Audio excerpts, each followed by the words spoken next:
নতুন ইউটিউব চেনেলটোলৈ আপোনালোক সকলোকে স্বাগতম জনাইছোঁ। আজি আমাৰ কেদাৰনাথ জাৰ্ণিৰ ফাৰ্ষ্ট ডে হয়। এতিয়া মৰ্নিং বাজিছে 5:30। আমি এতিয়া গুৱাহাটী টু দিল্লী যাম। এতিয়া এয়াৰপৰ্ট যাবলৈ ৰেডি হৈ আছোঁ। চাই থাকিব আপোনালোকে। আমাৰ সকলোবিলাক লাগেজ পেকিং হৈ গ'ল, উবেৰ বুক কৰিলোঁ। এতিয়া আমি সকলোৱে যাব ওলাইছোঁ এয়াৰপৰ্ট। আমি যিহেতু এসপ্তাহৰ কাৰণে বাহিৰলৈ গৈ আছোঁ, আইতা থাকিব ঘৰত আৰু আইতাক হেল্প কৰি দিবৰ কাৰণে ঘৰৰ ওপৰত ৰেণ্টত থকা মণিপুৰী বাই এজনী আৰু দাদা এজন আহিব। বজাৰ সমাৰ কৰি দিয়া মেলা আৰু পানী চানী উঠোৱা, তলা মাৰি দিয়া গেট এইবিলাকৰ কাৰণে বা আৰু দাদা এজন আহিব আৰু ৰাতি থাকি দিব তেখেতলোকে। চ' আইতাক বিদায় দি আহি আমি এয়াৰপৰ্ট পালোঁহি আৰু আমাৰ লগত যাব পৰাগ দাদাহঁতৰ ফেমিলি। পৰাগ দাদাহঁতৰ ফেমিলিক আমি এতিয়া এয়াৰপৰ্টতে লগ পাম। পৰাগ দাদাৰ ফেমিলি আহি পালেহি আৰু আমি সকলোৱে এতিয়া একেলগতে ভিতৰত গৈ আছোঁ।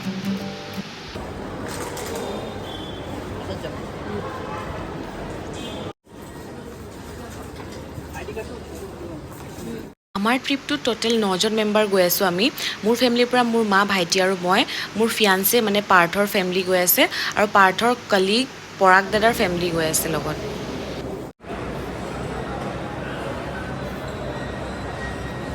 আমাৰ ফ্লাইট আছে 9:55। আমি আহি পালোঁ, এতিয়া চেক ইন হ'ব। এতিয়া অলপ টাইম ইয়াতে বহিম। বহুত জল্দি আহি গ'লোঁ আমি।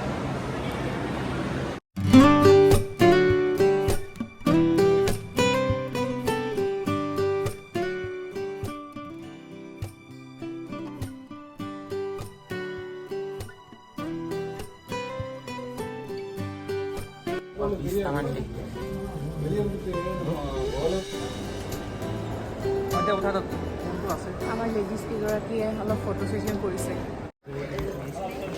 এতিয়া এয়াৰপৰ্টৰ পৰা আমি ওলাই পেলাই ক'ৰবাত লাঞ্চ কৰি ল'ব লাগিব। আকৌ আমাৰ ট্ৰেইন আছে দিল্লী টু হৰিদ্বাৰ। ট্ৰেইন কেইটা বজাত আছিলে? 4টা বজাত। ট্ৰেইন 4টা বজাত। আমি আহিছোঁ 1 উইকৰ কাৰণে আৰু আমাৰ লাগেজ চাওক। মানুহ হ'ল টোটেল 9জন। ইমান লাগেজ।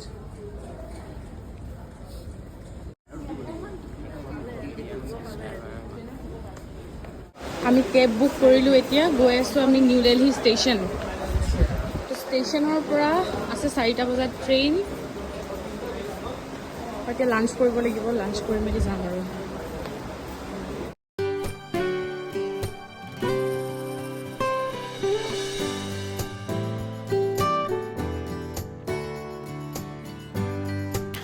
আমি নিউ দিল্লী ৰেলৱে ষ্টেচন আহিলোঁ আৰু আমাৰ ট্ৰেইনৰ কাৰণে 2 ঘণ্টা বাচি আছিলে। চ' বেলেগত হোটেলত সোমাই খোৱাতকৈ আমি এক্সিকিউটিভ লঞ্চ ল'লোঁ ইয়াতে নিউ দিল্লী ষ্টেচনত। ইয়াতে আমি লাঞ্চ কৰি পিনে অলপ টাইম ৰেষ্ট লওঁ বুলি ইয়াতে আহিলোঁ।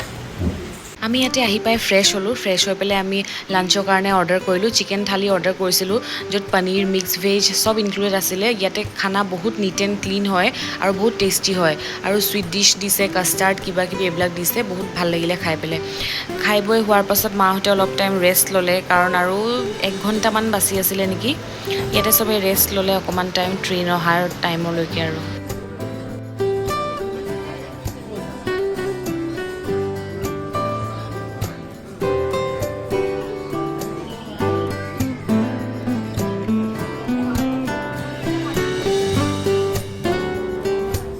ফাইনেলি আমাৰ ট্ৰেইনৰ টাইম হৈ গ'ল।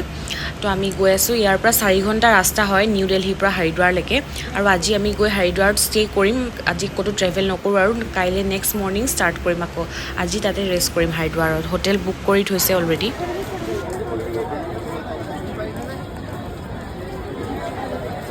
ইভিনিং 7টা বাজিছে আৰু আমি আহি হৰিদ্বাৰ ৰেলৱে ষ্টেচন আহি পালোঁ।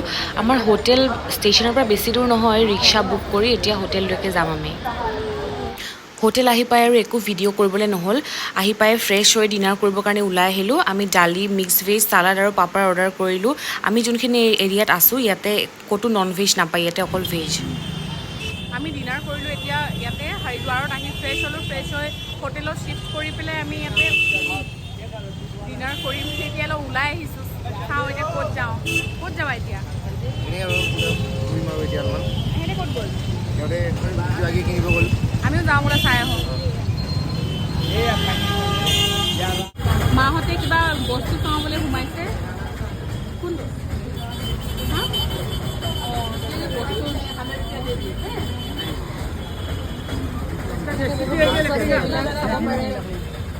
কি চাইছা? 100 रुपया दीजिए अभी।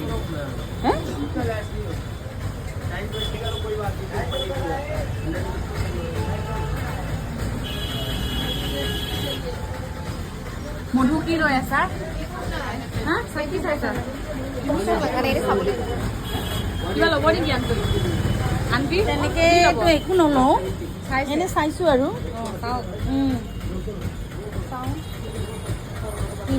হোটেলৰ ওচৰৰে বজাৰবিলাকত অলপ টাইম ফুৰিলোঁ মাহঁতে সৰু সুৰা কিবা কিবি বস্তু কিনিলে তাৰপিছত আমি ৰিটাৰ্ণ হোটেল গুচি গ'লোঁ কাৰণ নেক্সট মৰ্ণিং আকৌ আমি ট্ৰেভেল কৰিব লাগিব চ' আজিৰ ভ্লগটো ইয়াতে এণ্ড কৰিছোঁ আশা কৰোঁ আপোনালোকে চাই ভাল পালে আৰু কাইলৈ আমি মৰ্ণিং গংগা আৰতি চাব যাম কাইলৈৰখিনি আপোনালোকক কাইলৈ দেখাম so' good night bye bye guys